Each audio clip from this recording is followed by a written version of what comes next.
سرزمین کربلا میں تھے، ان کے اندر اطمینان قلب کا یہ عالم ہے.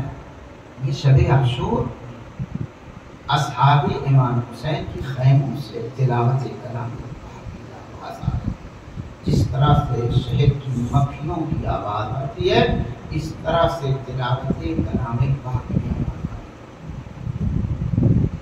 امام حسین علیہ السلام کی صدا، وہ صدا صحرا نہیں، امام حسین علیہ السلام کی صدا قیامت تک گونج رہی ہے.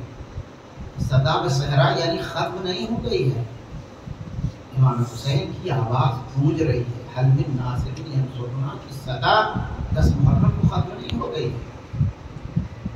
صدا استغاثہ آج بھی گونج رہی ہے، اور صدا استغاثہ تمام ذہن انسانی کو متوجہ کر رہی ہے کہ دین پر جب بھی آنچ آئے، دین کے تحفظ کے لیے تمہیں استغاثہ پر آواز بلند کر. امام حسین علیہ السلام اپنے چاہنے والوں کو کیوں یاد کر رہے ہیں؟ امام حسین علیہ السلام اپنے چاہنے والوں کی قبر میں کیوں آتے ہیں؟ امام حسین علیہ السلام اپنے چاہنے والوں کے سرہانے کیوں آتے ہیں؟ ایک رابطہ ہے، اس لیے کہ حسین صرف اپنے کنبے کو نہیں، صرف اپنی بہن کو نہیں، صرف اپنے بھائی بھتیجے اور بیٹوں کو نہیں، ہر چاہنے والے کو یاد رکھتے ہیں. جو بھی حسین سے قربت اختیار کرے گا حسین اسے فراموش نہیں کر سکتے. اسی لیے سب سے ہولناک مناظر، چھٹے امام سے سائل نے پوچھا کہ مولا سب سے زیادہ ہولناک منظر کون سا ہوگا؟ کہا کہ وہ منظر کہ جب دنیا چھوڑ کر انسان عالم قبر میں پہنچتا ہے. یہ ہولناک مناظر میں سے قبر کی پہلی منزل ہوتی ہے، انسان کو شام ہوتا ہے، امتحان کی گھڑی ہوتی ہے، اس کے بعد پھر امام فرماتے ہیں مگر تم زیارت عاشورہ میں نہیں پڑھتے کہ اپنے چاہنے والوں کے لیے امام حسین علیہ السلام قبر میں آتے. اور پھر امام نے وہ جملہ کہا زیارت عاشورہ کے آخر میں جو سجدے میں سر رکھ کے دعا پڑھی جاتی ہے، اللہم ارزقنی شفاعت الحسین یوم الورود، پروردگارا مجھے شفاعت امام حسین کا رزق عنایت کر دے. کب؟ یوم الورود، وارد ہونے کا دن. امام فرماتے ہیں یوم الورود یہ نہ سمجھو کہ قیامت کا مسئلہ، وہ تو اپنی جگہ ہے. یہ یوم الورود یہ پہلی منزل جو قبر میں چاہنے والا وارد ہوتا ہے، تو امام حسین علیہ السلام وہاں مددگار یوم الورود. اسی لیے بعض علماء نے کہا ہے کہ جب امام کے چاہنے والے کو دفن کیا جائے، یہ قابل غور مسئلہ ہے، لوگ اس پر دھیان نہیں دیتے ہیں، غور نہیں کرتے ہیں. امام کے چاہنے والے کو جب دفن کیا جائے، جب تک تدفین کے فرائض انجام دیے جائیں، اوپر جو لوگ ہوں ان کو چاہیے کہ زیارت عاشورہ پڑھیں.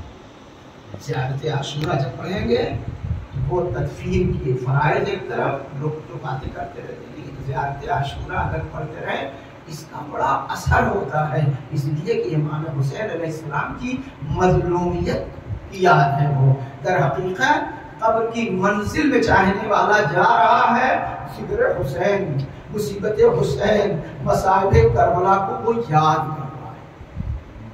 امام حسین نے اپنے چاہنے والوں کو کبھی فراموش نہیں کیا ہے. عزیزو، ہمیں صرف یہی دعا کرنی چاہیے کہ پروردگارا دامن امام حسین آخری مرحلے میں بھی ہمارے ہاتھ سے چھوٹنے نہ پائے، قبر کی منزلوں میں سہارا ہو. اس لیے کہ سوائے در اہل بیت کے کوئی اور سہارا ہمیں دنیا کے بعد نہیں ملنے والا ہے. یہی حسین ہے، یہی آل حسین ہے، یہی اولاد حسین ہے، یہی نبی کی آل ہے جو ہمارے لیے سہارا بننے والی ہے، ورنہ دنیا کی کوئی طاقت سہارا نہیں ہے. ہم اور آپ تو سکون سے بیٹھ کے امام کا ذکر کر رہے ہیں. اس وقت نہ فوجوں کا خطرہ ہے، نہ تیر و تبر کا خطرہ ہے، نہ کمانیں کڑک رہی ہیں، تیروں کی بارش ہے. کوئی احسان نہیں ہے اگر ہم امام حسین کو یاد کر رہے ہیں، اس لیے کہ ہم سکون سے بیٹھ کر امام حسین کو یاد کر رہے ہیں۔ مگر آپ کو امام حسین نے کبھی یاد کیا؟ وہ آپ سوچیں، آپ سکون سے بیٹھ کے یاد کر رہے ہیں، اور امام اس وقت ہمیں یاد کر رہے تھے کہ جب زخموں سے چور تھے اور اپنے لال کا شانہ ہلا رہے ہیں، میرے لال بس سے بیدار ہو، بس سے چوکو، تمہارا بابا رخصت آخر کے لیے آئے۔ اور جب امانتیں سپرد کی ہیں، باپ بیٹے یعنی ایک امام اور دوسرے امام کی گفتگو ہو رہی ہے، امام آخر میں جو پیغام دیتے ہیں سید سجاد سے فرماتے ہیں کہ میرے لال جب مدینے واپس جانا، میرے چاہنے والوں کو میرا سلام کہنا اور کہنا جب ٹھنڈا پانی پیے تو میری پیاس کو یاد کرنا۔ یہ امام حسین علیہ السلام نے سلام بھیجا ہے، اس سلام کا جواب قیامت تک ہم دیتے رہیں گے، پورا نہیں ہو سکتا، وہ ختم نہیں ہو سکتا، اس لیے کہ جب وہ زخموں سے چور تھے تب ہمیں یاد کر رہے تھے، جب وہ زخموں سے چور تھے تب ہمیں سلام بھیج رہے تھے۔ لاکھوں سلام ہم غریبوں کا، لاکھوں سلام ہم عزاداروں کا، اس لیے کہ مولا آپ نے ہمیں اس وقت یاد کیا جب آپ نوٹ سے ذہن انسانی کام نہیں کرتا ہے۔ اپنے گود کے پاؤں کو کربلا میں قربان کر چکے ہیں، اپنے کڑیل جواہر کو قربان کر چکے ہیں، اپنے ننھے لال کو قربان کر چکے ہیں، پھر بھی بیٹے سے وصیت کر رہے ہیں میرے چاہنے والوں کو میرا سلام کہہ۔ آپ کو سوائے ہمیں آل محمد کی کسی غم میں نہ رلائے۔ ابھی آپ تابوت کی بھی زیارت فرمائیں گے، آپ خوش حال ہیں۔ 14 صدیاں گزر رہی ہیں، امام حسین علیہ السلام کہ تابوت کی نقل صحیح، لیکن دل کو اتنا سکون ہو رہا ہے مولا اگر کربلا میں ہوتے تو آپ کی لاش کو جلتی ریت پر ہم نہ چھوڑتے، مولا اگر کربلا میں ہوتے تو آپ کی لاش کو پامال نہ ہونے دیتے۔ تابوت کی زیارت کرائیں گے، جبکہ امام حسین علیہ السلام کی بہن تڑپتی رہ گئی، بیٹا تڑپتا رہ گیا، سید سجاد تڑپتے رہ گئے کہ میں جوان بیٹا مگر اتنا مجبور ہوں کہ اپنے باپ کو دفن بھی نہیں کر سکتا۔ یہ امام حسین علیہ السلام کی بہت بڑی سید سجاد کے اوپر بہت بڑا صدمہ۔ جزاکم رب کو خدا آپ کو سوائے ہمیں آل محمد کی کسی غم میں نہ رلائے۔ اللہم ارزقنی شفاعت الحسین یوم الورود۔ حسین یقیناً کام آنے والے ہیں، مولا یقیناً کام آئیں گے، مولا یقیناً قبر میں سہارا بنیں گے، بخشش کا سہارا بنیں گے۔ یہ آنسو رائے نہ جانے والے نہیں ہیں، یہ عزاداری، یہ مجلسیں، یہ ماتم، یہ نوحہ، یہ تاریخ، یہ برباد جانے والا نہیں ہے۔ پہلو شکستہ ماں دعائیں دے رہی ہے، آئے میرے لال کے عزادار، کل رونے میں پابندیاں تھی، کل میرے لال کا تھا منانے والا، لیکن آج اللہ نے پوری دنیا میں میرے لال کے غم کے منانے والوں کو شہزادی کی دعائیں عزاداروں کے ساتھ ہیں۔ جزاکم اللہ۔ یہ شب عاشور بڑے غم کی رات ہے، یہ شب عاشور کربلا کا اگر عجب ہولناک منظر ہے، جہاں سب کو یقین ہے کہ کل ہم راہ خدا میں ختم ہو جائیں گے، بیویوں کو یقین ہے کہ ہمارے گود کے پارے قربان ہو جائیں گے، مگر عبادت پروردگار، بندگی پروردگار میں رات بسر ہو رہی ہے۔ جزاکم اللہ۔ خدا آپ کو سوائے غم آل محمد کی کسی غم میں نہ ملائے۔ امام حسین علیہ السلام اسی رات شب عاشور اصحاب کو اکٹھا کرتے ہیں اور فرماتے ہیں یہ جو دشمنوں کا درخہ ہے یہ میرے خون کی پیاس ہے، یہ دشمن ہمارا خون بہانا چاہتے ہیں، قلادہ بیعت ہم تعلیم کریں گے، حسین تم سے کوئی شکوہ نہ کرے گا، جدھر چاہو چلے جاؤ، تمہاری جان محفوظ، حسین تم سے کبھی شکوہ نہ کرے گا کہ تم ہمارا ساتھ چھوڑ کے چلے۔ کچھ دیر تک گفتگو ہوتی رہی، اصحاب بیٹھے رہے، تھوڑی دیر کے بعد امام نے کہا اچھا تمہیں لگتا ہے خجالت محسوس ہو رہی ہے، چراغ جو جل رہا تھا بجھا دیا، اندھیرا ہو گیا۔ امام آواز دیتے ہیں اس اندھیرے میں تم ایک دوسرے کا ہاتھ پکڑو، چلے جاؤ، حسین کوئی سوال نہیں کرنے والا۔ مگر جب چراغ روشن ہوا کیا دیکھتے ہیں، جیسے اصحاب بیٹھے تھے ویسے ہی بیٹھے ہیں۔ سب سے پہلے مولا عباس نے آواز دی آقا آپ امتحان نہ لیجیے، اگر 1000 مرتبہ بھی ہماری گردنیں کٹے تو ہم آپ کو طرح چھوڑنے والے نہیں۔ تمام اصحاب حسینی یکجہت ہو کے بول رہے ہیں مولا ہم آپ کا ساتھ چھوڑ جانے والے نہیں ہیں، ہم ان اہل کوفہ میں سے نہیں ہیں کہ جس نے مولا کا ساتھ چھوڑ دیا تھا، ہم آپ کے وفادار ہیں۔ امام حسین علیہ السلام کہ باوفا اصحاب سرزمین کربلا میں وفاداری کا ثبوت دے رہے ہیں، اور امام حسین علیہ السلام پوری تاریخ انسانیت کو کھنگال رہے ہیں، اور فخر سے وہ جملہ کہ جیسے اصحاب مجھے ملے نہ میرے بابا کو ملے نہ میرے نانا کو ملے۔ حسین بتانا چاہتے ہیں اگر ایسے ہی باوفا اصحاب پہلے ہوتے تو آج کربلا کی نوبت نہ آتی، آج کربلا کا یہ مرحلہ نہ آتا، آج ظلم و تشدد اور یزید کی بربریت کا ماحول نہ پیدا ہوتا۔ یہ باوفاس ہے۔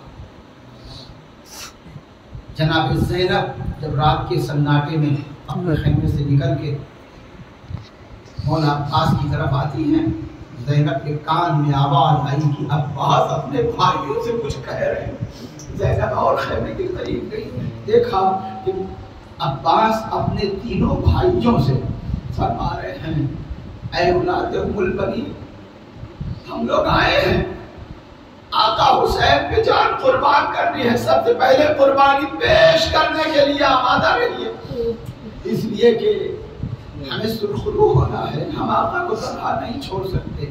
اس طرح سے کربلا کا ایک ماحول، اور آہستہ آہستہ رات ڈھلتی جا رہی ہے، ایک ماں ہے جو جھولا بھی جھلا رہی ہے، اور بار بار یہ فطری چیز ہے، ایک ماں کو اگر یقین ہو رہا ہے، ماں کو پتہ چل گیا ہے کہ یہ لال میرا رخصت ہو جائے گا، وہ جھولا بھی جھلائے گی، غور سے چہرے کو بھی دیکھے گی، کیا دوبارہ اب یہ چہرہ نظر نہیں آنے والا ہے، دوبارہ اب میرا لال علی اصغر جھولے میں نہیں دکھائی دے گا۔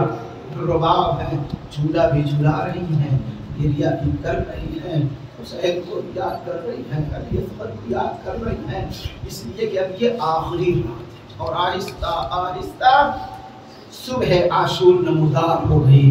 حسین نے علی اکبر کو آواز دی بیٹا اذان آج آپ کو دینی ہے۔ حسین اپنے فرزند کو گلدستہ اذان پر بھیجتے ہیں، اور جناب علی اکبر نے اذان دی۔ صحرائے کربلا میں صدائے اذان گونجتی ہے، گویا لیلا کا دل تڑپ گیا ہوگا، زینب کا دل تڑپ گیا ہوگا، اللہ اب یہ اذان دوبارہ سنائی نہیں دے گی، اب میرا علی اکبر دنیا سے اسی سرزمین کربلا میں رخصت ہو جائے گا، اب میرا علی اکبر ظالموں کا نشانہ بن جائے گا، بیویاں گریاں گناہ ہے۔ آہستہ آہستہ وہ موقع بھی آیا کہ اصحاب امام حسین علیہ السلام شہید، حسین کی جگہ کوئی دوسرا انسان ہوتا تو اس کی ہمت نماز صبح کے وقت ہی جواب دے جاتی، اس لیے کہ نماز صبح کے موقع پر ہی جو پہلا حملہ ہوا ہے، 72 شہداء میں سے 40 اصحاب امام حسین تو صبح کی نماز کے وقت حملے میں شہید ہو گئے۔ جس چھوٹے سے کنبے اور چھوٹے سے گروہ اور اصحاب میں 40 سے زیادہ پہلے حملے میں شہید ہو جائیں، اس انسان کی تو آس ٹوٹ جانی چاہیے، مگر امام حسین کے اطمینان قلب میں ذرہ برابر کمی نہیں آئی ہے۔ اصحاب باوفا شہید ہوتے رہے۔ یہ اس عزا خانے کی غالباً آخری ان مجالس کو قائم کرنے والوں پر خدا کی رحمت ہو، ان مجالس کو برپا کرنے والوں پر خدا کی رحمت ہو، ان مجالس میں گریہ کرنے والوں اور غم منانے والوں پر خدا کی رحمت ہو۔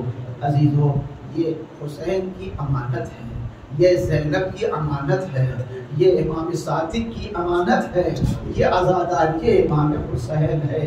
عزیزو ہم بس اتنا دعا کریں کہ مولا جتنا ہو سکا ہم نے آپ کے لیے فرش عزا کا اہتمام کیا، مولا اگلے برس اگر ہم زندہ رہے تو پھر اس سے بھی زیادہ جتنا ممکن ہو سکے گا ہم فرش عزا کا اہتمام کریں گے، اس لیے کہ جو کچھ سہارا ہے ہمارے لیے وہ اسی فرش عزا کا سہارا ہے، غم حسین کا سہارا ہے، محبت حسین کا سہارا ہے۔ ہاں عزیزو امام حسین علیہ السلام جب یک تنہا رہ گئے، بس سنیں انشاءاللہ آپ مساف ہوں گے، جب یک تنہا رہ گئے یہاں تک کہ خیمے میں آئے، بہن سے بھی رخصت ہو گئے، بیٹی سے بھی رخصت ہو چکے، یہاں تک کہ اسبِ باوفا پر سوار ہو گئے، اور سوار ہو کے دن کی مجلس میں نے ابتدائی مرحلے کا تذکرہ کیا ہے۔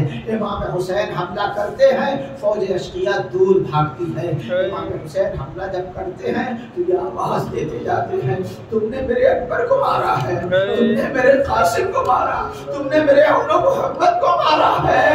اور جب کرتے کرتے جب شہداء کی لاشوں کو دیکھتے تھے تو امام آواز دیتے تھے، اے علی اکبر کاش تم دیکھتے اپنے بابا کی جنگ، نہر فرات کی طرف رک کر کے کہتے تھے، اے عباس کاش تم دیکھتے آج حسین کی جنگ۔ واقعاً امام حسین اس طرح سے حملہ کر رہے تھے، پیاس کی شدت ہے مگر کیا قدرتی طاقت ہے امام حسین کے پاس، ایسا حملہ کر رہے ہیں کہ فوجیں بھاگ رہی ہیں، یہاں تک کہ بعض یہاں تک بتاتے ہیں کہ کوفے کی دیواروں سے فوجیں ٹکرا رہی تھی، اس طرح سے بھگدڑ ہو رہی تھی فوجوں میں۔ مگر امام حسین علیہ السلام ہیں جو دین الہی کے تحفظ کے لیے کام کر رہے ہیں، جو تلوار اگر چل رہی ہے تو دین الہی کے تحفظ کے لیے، مگر تلوار چلتے چلتے امام حسین کے کان میں ایک آواز آئی، یا ایھا النفس المطمئنہ ارجعی الی ربک راضیۃ مرضیہ، اے نفس مطمئنہ اپنے رب کی طرف پلٹ آ، تو راضیہ یعنی تو راضی ہے اپنے رب سے اور تیرا رب تجھ سے راضی ہے۔ حسین نے فوراً تلوار کو یہاں میں رکھ لیا۔ اب اس کے بعد آپ مصائب امام حسین سنیں اور جتنا گریہ کریں کم ہے، اس لیے کہ اب جو مصیبت کا پہاڑ فرزند زہرا پر کربلا کے دشت میں ٹوٹ رہا ہے وہ آپ اپنا غور کریں۔ پشت فرس پر حسین سنبھل نہیں سکتے، ہر طرف سے حملہ ہو رہا ہے، جب داہنی طرف سے نیزہ پڑتا ہے تو حسین بائیں طرف چھو جاتے ہیں، جب بائیں سے نیزہ مارتے ہیں تو حسین داہنی طرف، یہاں تک کہ عالم غش میں امام حسین پشت فرس پر ڈگمگا رہے ہیں اور پشت فرس سے زمین کی طرف آئے اتنے تیر پیوست ہیں کہ حسین زمین پہ نہیں بلکہ تیروں پہ معلق۔ اور یہ منظر دل زینبیہ سے بس ایک منظر انشاءاللہ آپ کو صاف ہوں گے۔ مصیبت امام حسین سننے کی چیز نہیں ہے، سوچنے کی چیز ہے، تصور کرنے کی چیز ہے۔ آج تک دنیا میں جتنے بھی ذبیحے ہیں، جانور کو بھی اگر ذبح کیا جاتا ہے تو کچھ شرائط ہیں، پہلے پانی پلا دیا جاتا ہے، دوسری چھری تیز ہو، چھری تیز ہو، ایک جانور کے سامنے کوئی دوسرا جانور نہ کھڑا ہو۔ کربلا کے ہولناک منظر میں آپ دیکھیں کہ حیوانات کو ذبح کرنے میں ان چیزوں کی رعایت کی جاتی ہے اور گلے کی طرف سے ذبح کیا جاتا ہے، بس ایک گردن سے نہیں ذبح کیا جاتا، مگر فرزند زہرا کے ساتھ کربلا میں کوئی رعایت نہیں۔ فرزند زہرا بھوکا پیاسا ہے، فرزند زہرا پس گردن سے ذبح کیا جا رہا ہے۔ فرزند زہرا جس چھری سے ذبح کیا گیا وہ خنجر تیز بھی نہیں ہے، کند خنجر، کند خنجر، کند خنجر سے امام کو کیسے قتل کیا گیا، کیسے ذبح کیا گیا، صرف اس منظر کو سنیں اور انشاءاللہ آپ کو صاف ہوں گے۔ گلے کی طرف سے ذبح کرنے میں انسان کی رگیں جلدی کٹ جاتی ہیں، سب جانتے ہیں، چاہے وہ حیوان ہو چاہے انسان۔ لیکن پس گردن سے ذبح کرنے میں امام حسین علیہ السلام کا جب خنجر چل رہا تھا تو خنجر کند ہے اور فطری اعتبار سے پس گردن سے ذبح کرنے میں پہلے ہڈی ہے تب رگے ہیں. امام حسین علیہ السلام پر جب خنجر چل رہا تھا وہ کند خنجر جب مارتا تھا جو کئی رگڑوں میں سر حسین جدا ہوا اس کی وجہ یہی ہے جب کند خنجر مارتا تھا شیر ایک چیز نکلتی رہی ہوگی اے اماں میری مدد کی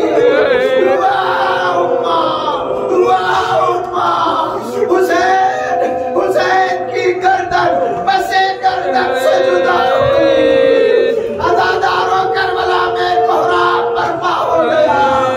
آسمان سے خون کی بارش ہونے لگی. زمین کو زلزلہ آیا. زینب خیمے میں آئی. سید سجاد کا شانہ ہلایا. سید سجاد نے اپنی نگاہوں سے دیکھا کہ میرے بابا کا سر ہے جو شبر کے ہاتھ میں ہے. اتنے میں ذوالجلال خیمہ میں آ گیا. سکینہ تڑپ گئی. ایک سوال کیا اے میرے بابا کے رحمان بیت اللہ میں جاتے ارے آخری وقت میں میرے بابا کو پانی پلایا گیا نہیں پلایا.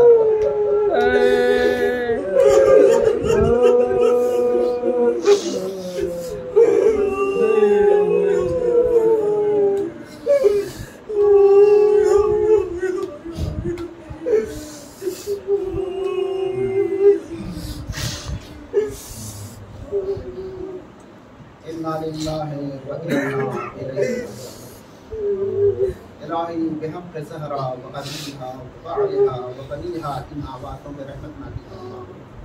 میرے معبود بحق اہل بیت اطہار علیہ السلام ان آنسوؤں کو بخشش و سہارا بنا دے. ان آنسوؤں کو رومال حضرت معصومہ میں جگہ دے.